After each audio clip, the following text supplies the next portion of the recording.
மக்கள் கிட்ட கொஞ்சம் பணிவா நான் உங்ககிட்ட கேட்டுக்கிறேன். சரிங்களா? நமக்குள்ள பிரச்சனை வேண்டாம். ஒரு பக்கம் டாக் பிரியர்கள் அப்படின்னு சொல்றீங்க. எப்படி? மனசாட்சியோட எல்லா உயிர்களும் உயிர்கள் தான் அப்படின்னு சொல்லிட்டு நம்ம பின்னாடி ஏதோ அதுங்க சாப்பாடு கேட்டு வருதுங்க, தண்ணி கேட்டு வருதுங்க அப்படின்னு சொல்லிட்டு நாங்க கொடுக்குறோம். என்ன மாதிரி பல பேர் கொடுக்குறாங்க அப்படின்றதுக்காக டாக் லவ்வர்ஸ் அப்படிங்கிறீங்க, டாக் பிரியர்கள் அப்படின்றீங்க. ஆமா, நாங்க நாய்களை மட்டும் விரும்புறது இல்லைங்க, மனுஷங்களையும் விரும்புறதுனால தான் உட்காந்து பேசிட்டு இருக்கோம். சரிங்களா? மனுஷங்களை விரும்புறதுனால தான் எவ்வளவு வேலைகள் இருந்தாலும் அந்த வேலைகள் எல்லாம் விட்டுட்டு டைமை ஒதுக்கி உட்காந்து நாங்க பேசுறோம்னா எல்லாருக்கும் ஒரு ஆறுதல் கொடுக்கணும். மக்கள் நிறைய பேர் பாதிக்கப்பட்டு மனசு உடைஞ்சு இருக்கவங்களுக்கு ஒரு உற்சாகமா பேசணும், ஒரு வழிகாட்டியா இருக்கணும், நல்ல விஷயங்களை ஷேர் பண்ணிக்கணும், சொல்லணும் அப்படின்னு சொல்லிட்டு நாங்க சொல்லிக்கிட்டு இருக்கோம்னா உங்களை விரும்பாம நாங்க இதை சொல்லல. சரிங்களா? உங்க மேல அக்கறை இல்லாம, பாசம் இல்லாம நாங்க இதை சொல்ல கிடையாது. அப்போ டாக் மேலேயே இவ்வளவு பிரியமா இருக்கோம்னா உங்க மேல நாங்க எவ்வளவு பிரியமா இருக்கோம். பிரியமா இருந்ததுனால தானே இவ்வளவு நாளா பேசிக்கிட்டு இருந்தோம். இன்னைக்கு டாகுங்க பாதிக்கப்படுதுன்றதுனால அதுங்களுக்காகவும் பேசுறோம். அது மட்டும் இல்ல, எல்லா உயிர்களுக்காகவும் நாங்க பேசுவோம். சரிங்களா? இப்போ இந்த நாய்களுக்காக நீங்க எவ்வளவு குரல் கொடுக்குறீங்க. குழந்தைங்களை பெரியவங்களை கடிக்கிறது நியாயம் அப்படின்னு நான் சொல்லல. சரிங்களா? எங்க வீட்லயும் டாகால பாதிக்கப்பட்டிருக்காங்க. அது ஏதோ ஒரு சில டாக் தான். சரிங்களா? அதுவுமே பாத்தீங்கன்னா மனுஷனால துன்புறுத்தப்பட்டு அதுக்கு வெறி பிடிக்குது.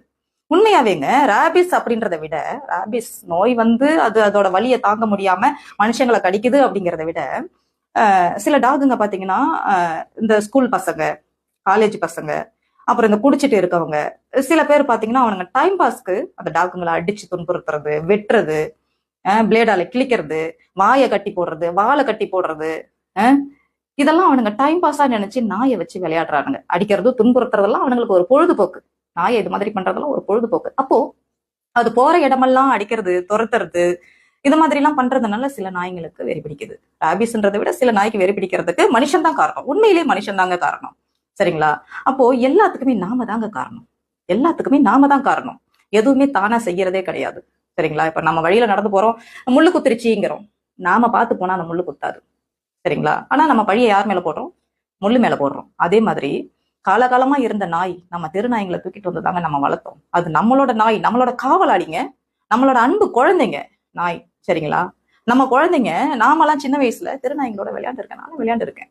எல்லாரும் என்ன சொல்றீங்க? நீங்க கார்ல போறீங்க, ஏசி வச்ச கார்லயே போறீங்க, கார்லயே வரீங்க, நீங்க எல்லாம் பணக்காரவங்க, அதனால நீங்க பண்ணலாம், நீங்க இது மாதிரி எல்லாம் பேசுறதுனால தெருவுல இருக்க டாகெல்லாம் நீங்க அழைச்சிட்டு போயிட்டு உங்க வீட்டுல வச்சு வளர்த்துக்கோங்க அப்படிங்கிறீங்க.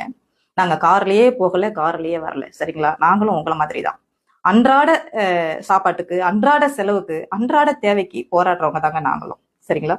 ஒருவேளை நாங்க சாப்பிட்ற சாப்பாட்டுல இருந்து அதுக்கு கொஞ்சம் வைக்கிறோம், நாங்க சாப்பிட்ற சாப்பாட்டுல இருந்து அதுல கொஞ்சம் எடுத்து அந்த டாகுக்கு வைக்கிறோம். அவ்வளவுதான். நம்ம உடம்ப பாதுகாக்கிற மாதிரி நம்ம